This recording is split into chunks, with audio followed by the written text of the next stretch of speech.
msikize kwa makini. Ilikuwa Oktoba 15, watu wote tulisikia Raila amefariki. Hakukuwa Raila peke yake, lakini alikuwa na mioyo ya Waluo. Wai, wai, wai, wai, tunataka Raila ombolezwe. Raila kweli alikuwa wa kuigwa, kwa sasa ameenda, tutamwiga nani tena? Wakenya wengi walimuita kwa jina baba, kwa kweli walimpenda Raila tena sana.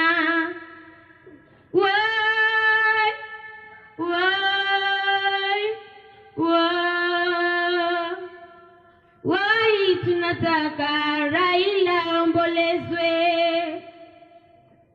Hii ni kilio nchini Kenya, Waluo wetu wanalia machozi ya maumivu. Kabila nyingi humu Kenya walimpenda, kwa sasa wanalia machozi